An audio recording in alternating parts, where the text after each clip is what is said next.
आज का दंगल उत्तर प्रदेश में स्पेशल इंटेंसिव रिवीजन यानी एसआईआर के बाद आए ड्राफ्ट लिस्ट को लेकर है। ड्राफ्ट लिस्ट दरअसल 3 बार आगे ढकेल दी गई थी और आखिरकार ड्राफ्ट लिस्ट अब आ चुकी है। आज यूपी चुनाव आयोग की ओर से बताया गया है कि यूपी में कुल 15 करोड़ 44 लाख वोटर थे।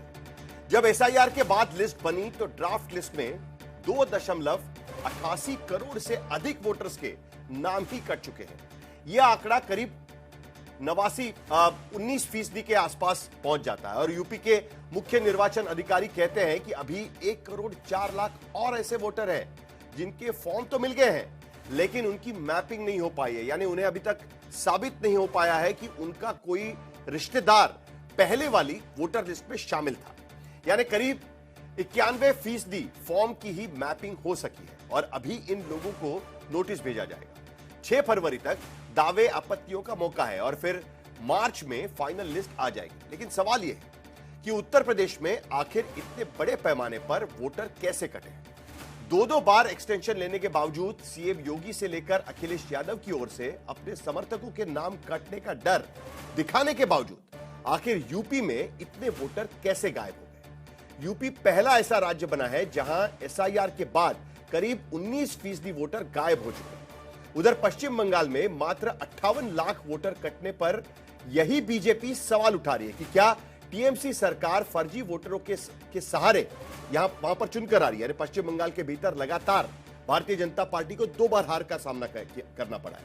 अब यूपी में बड़ा सवाल खड़ा हो गया है कि आखिर 18-19% वोटर कैसे गायब हो गया और ऊपर से अभी 1 करोड़ और अनमैप्ड वोटर है। तो क्या यूपी में 25% से अधिक फर्जी वोटर थे, क्योंकि बार बार फर्जी वोटर का मामला उठाया जाता है। क्या यूपी में हर 5वां वोटर फर्जी था, यह भी एक बड़ा सवाल खड़ा हो गया है और जिस पर आज के दंगल में हम चर्चा करेंगे। तमाम राजनीतिक पार्टियों के नेता हमारे साथ जुड़ेंगे क्योंकि एसआईआर की प्रक्रिया के वक्त कई राजनीतिक पार्टियों ने उस पर सवाल उठाए थे और उधर बंगाल के भीतर भी टीएमसी अलग ही सवाल खड़े कर रही है। टीएमसी कह रही है कि पूरी एसआईआर की प्रक्रिया ही गलत है और उसी पर सवाल खड़ा होना चाहिए और एक बार फिर सुप्रीम कोर्ट में उन्होंने अर्जी डाली है। आयोग की प्रक्रिया को पूरी तरीके से मनमाना करार दिया जा रहा है। तो यूपी में एसआईआर के आंकड़े और बंगाल में चल रही लड़ाई को लेकर दंगल में हम चर्चा करने जा रहे हैं, लेकिन पहले यूपी के आंकड़े और बंगाल में क्या हो रहा है जरा रिपोर्ट देखते हैं।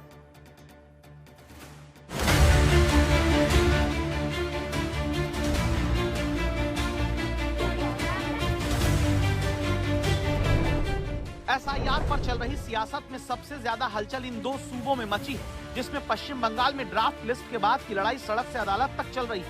दूसरी लड़ाई यूपी में ड्राफ्ट लिस्ट पर है जो अब आई है। उत्तर प्रदेश के मुख्य निर्वाचन अधिकारी नवदीप रेनवा ने यूपी में एसआईआर को लेकर जो आंकड़े दिए उसकी बड़ी बातें कुछ ऐसी। यूपी में एसआईआर से पहले कुल 15 करोड़ 44 लाख 30 हजार 92 वोटर थे। एसआईआर हुआ तो चुनाव आयोग के पास कुल 12 करोड़ 55 लाख 56 हजार 25 वोटर के फॉर्म वापस मिले जो 81.30% थे। इस तरह 18.07% वोटर के फॉर्म वापस नहीं मिल पाए। उनकी वजह ये बताई गई कि इनमें 46.23 लाख वोटर अब जीवित नहीं है, 1.30 करोड़ वोटर परमानेंट तौर पर शिफ्ट हो गए हैं, 79.52 लाख वोटर जिनका पता नहीं चला है, 25.47 लाख वोटर ऐसे हैं जिनका 2 जगह नाम है, 7.74 लाख वोटर ऐसे हैं जिनका अन्य वजहों से फॉर्म नहीं मिला। इस तरह 2 करोड़ 89 लाख यानी 18.70% वोटर ऐसे थे जिनके फॉर्म नहीं मिले। अब यूपी में आज से ही दावे आपत्ति की तारीख शुरू हो चुकी है। मतदाता 6 फरवरी तक आपत्ति कर पाएंगे। 1 करोड़ 4 लाख के के आसपास ऐसे वोटर हैं जिनको नोटिस जाएगा। तो 6 जनवरी से अब हमारा नोटिस चरण भी प्रारंभ हो गया है और दावे आपत्तियों का निस्तारण भी करेंगे। ये 27 फरवरी तक चलेगा।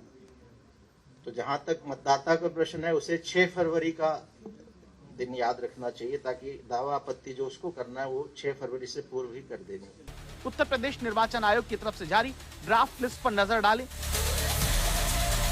पता चलता है कि उत्तर प्रदेश में 17 जिले ऐसे हैं जहां 20 से 30% वोटर्स के नाम कटे हैं, 57 जिले ऐसे हैं जहां 10 से 20% वोटर के नाम हटे और सिर्फ 1 जिला ऐसा है जहां 9% वोटर के नाम कटे।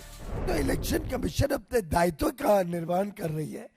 जो लोग इसका विरोध करते हैं उन्होंने जनता को जवाब देना पड़ेगा कि क्या वो इस प्रकार के वोटों के कारण जीत के आते थे पहले। उत्तर प्रदेश में समाजवादी पार्टी ने एसआईआर में पीडीए वर्ग के लोगों तक फॉर्म नहीं पहुंचने से लेकर बीएलओ में पीडीए समाज के कर्मियों की तैनाती नहीं करने तक के सवाल उठाए थे। अब ड्राफ्ट लिस्ट में करीब 19% नाम कटने के बाद यूपी में एसआईआर पर नए सिरे से सियासत चलती है, क्योंकि पश्चिम बंगाल में ड्राफ्ट लिस्ट आने के बाद जिन लोगों को नोटिस जा रहा है उसे लेकर टीएमसी आयोग से लेकर सड़क तक और सड़क से अदालत तक विरोध जताती है। चुनाव आयोग को ज्ञापन दे चुकी टीएमसी ने अब एक बार फिर अदालत का रुख किया। टीएमसी सांसद डेरेक ओब्रायन ने अर्जी दायर की। कहा, एसआईआर प्रक्रिया में गलत तकनीकी प्रबंधन के चलते पूरी प्रक्रिया बिगड़ रही है। योग्य मतदाताओं के नाम बड़े पैमाने पर हटाए जा रहे हैं। बुजुर्ग नागरिकों को परेशानी हो रही है। चुनाव आयोग बीएलओज को व्हाट्सएप जैसे अनौपचारिक तरीकों से निर्देश दे रहा है। 58 लाख से अधिक मतदाताओं के नाम बिना पूर्व सूचना या व्यक्तिगत सुनवाई के ही मसौदा मतदाता सूची से हटा दिए गए हैं। दावे और आपत्तियां जमा करने की अंतिम तारीख को 15 जनवरी से आगे बढ़ाया जाए और 14 फरवरी 2026 को राज्य की अंतिम मतदाता सूची के प्रकाशन पर रोक लगाने की भी बात की गई है। भूल भाल করছে ইলেকশন কমিশন, জীবিতদের মৃত দেখাচ্ছে, বয়োজ্যেষ্ঠদের নাকে নল পরিয়ে নিয়ে যাচ্ছে এবং যেসব অ্যাপ করেছেন বিজেপির আইটি সেলকে দিয়ে সেগুলো ইললিগাল, আনকনস্টিটিউশনাল, আনডেমোক্রেটিক। टीएमसी के नेता तो एसआईआर को चुनावी मुद्दा बनाकर बंगाल में रोड शो और रैलियां तक शुरू कर चुके हैं। अब देखना है कि इस प्रक्रिया में मनमानी को लेकर जो आरोप आयोग पर लगाए गए उस पर क्या फैसला आता है। आज तक ब्यूरो।